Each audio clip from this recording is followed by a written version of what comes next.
Welcome back to Project Aviate. Today we're diving into the story of one of the most legendary aircraft ever built, the Boeing B-17 Flying Fortress, the plane that came to define American air power during World War II. You've seen it in documentaries, museums, and old war footage, but what made this massive bomber not just an airplane but an icon of an entire era? Let's take off into history and find out.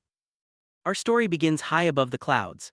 Picture a formation of B-17 flying fortresses slicing through the sky, their four engines roaring in perfect harmony. The sunlight breaks through the clouds, glinting off the silver fuselages. It's a breathtaking sight, a symbol of power and precision. These weren't just bombers, they were flying fortresses in every sense, built to endure punishment and still complete their mission. Inside one of these aircraft, the scene was a world of noise, focus, and bravery. In the cockpit, two pilots in heavy leather jackets and oxygen masks guided the huge machine through the thin, freezing air. Their hands steady, their eyes scanning the instruments. The B-17's cockpit was cramped but functional, a place where calm professionalism was the only way to survive. Every mission demanded absolute teamwork, because one mistake could cost the crew their lives. Before every takeoff, the English airfields were alive with motion. Mechanics and ground crews swarmed around the aircraft, tightening bolts, fueling tanks, checking engines. The morning fog hung low as the engines started up one by one, filling the air with deep thunder. Crews waved their bombers off like family members heading to war because that's exactly what they were. Each takeoff wasn't just another mission. It was a roll of the dice between life and death. Maintaining a B-17 was no easy task. The aircraft's design was incredibly tough, but it demanded care. Mechanics worked long hours, wiping oil from their hands as they repaired engines, replaced turrets, and patched bullet holes from previous missions. These men worked miracles on the ground so the aircrews could have a fighting chance above the clouds. Every rivet, every wrench turn was a step towards survival. But once the bombers lifted into enemy skies, everything changed. Anti-aircraft flak burst around them like black flowers in the sky. Entire formations shuddered under the impact. The noise was deafening, metal cracking, engines straining, the constant fear of being hit. Yet the B-17s kept flying. Their legendary durability was no myth. They could take a beating and still bring their crews home. Inside the aircraft, every crewman had a job and a purpose. The radio operator sent vital messages back to base. The navigator traced their path through smoke and chaos. The waist gunners, tail gunner, and top turret gunner kept their eyes open for enemy fighters ready to return fire in a second. They were a team bound by adrenaline, trust, and the shared will to live another day. Then came the fighters, sleek German Messerschmitts and Focke-Wulfs darting through the sky, attacking from every angle. The gunners swung their heavy .50 caliber machine guns around, firing bursts of tracer rounds that lit up the air like fiery streaks. The dogfights were brutal and fast. Sometimes the B-17s came home riddled with holes, engines on fire but still flying. Other times, they didn't make it back at all. Every B-17 had its own personality, its own soul. You could tell by the nose art, colorful, daring paintings that gave each bomber a name and a spirit. Pin-up girls, cartoon characters, and proud nicknames like Memphis Belle or 909 decorated their metal noses. These were more than just decorations, they were good luck charms, a bit of humanity in an inhuman war. The gunners' positions were some of the most dangerous in the entire aircraft.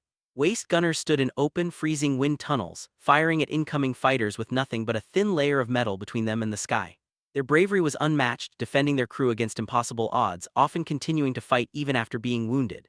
The B-17's nickname, Flying Fortress, came from this unmatched defensive firepower.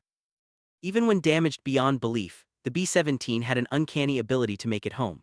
Stories emerged of aircraft returning with massive holes in their wings, engines completely shot out and tails barely hanging on. Pilots would nurse their crippled bombers through the sky, sometimes landing with only one engine running. When those aircraft finally touched down on Allied soil, crews would collapse in relief, some crying, some silent, all grateful to be alive. The airfields became emotional scenes. Mechanics and medics rushed to help, patching wounds and repairing machines that looked like floating wrecks. Each returning bomber was a testament to courage and engineering brilliance. The crews, though exhausted, would pose proudly in front of their aircraft, dirt and oil on their faces, smiles that masked the fear they had just survived. Those photographs became symbols of endurance and sacrifice. From above, the true scale of the B-17's missions was awe-inspiring. Hundreds of bombers flying in tight formations across Europe, filling the skies with contrails. It was one of the largest air armadas in history. They carried the weight of Allied strategy on their wings, the belief that controlling the skies could shorten the war and save lives on the ground. When the bomb bay doors opened, thousands of pounds of explosives fell toward enemy industrial centers. Smoke and fire erupted below, changing the course of the war one mission at a time. The cost was high, but the impact was undeniable. The B-17 became a weapon not just of destruction but of hope, a sign that the Allies would not back down. And yet, the legacy of the B-17 isn't just about war.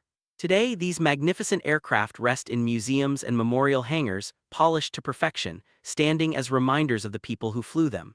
Visitors look up at their massive wings and imagine what it must have been like to face danger at 25,000 feet in sub-zero temperatures, far from home. Each preserved today is more than a machine. It's a monument to the courage, sacrifice, and unity of a generation that refused to give up. That's why the B-17 Flying Fortress became an icon of World War II. It wasn't the fastest or the biggest or even the most advanced bomber of its time. But it had heart, and so did the men who flew it. Together, they wrote one of the most heroic chapters in aviation history. So the next time you see a B-17, whether in the sky or in a museum, remember what it stands for: courage under fire, endurance in the face of fear, and the unbreakable will to fight for freedom. The Flying Fortress wasn't just a machine of war. It was a symbol of hope, forged in steel and carried on wings. Thanks for watching, and if you enjoyed this deep dive into aviation history, make sure to like, share, and subscribe to Project Aviate for more stories of the aircraft that shaped our world.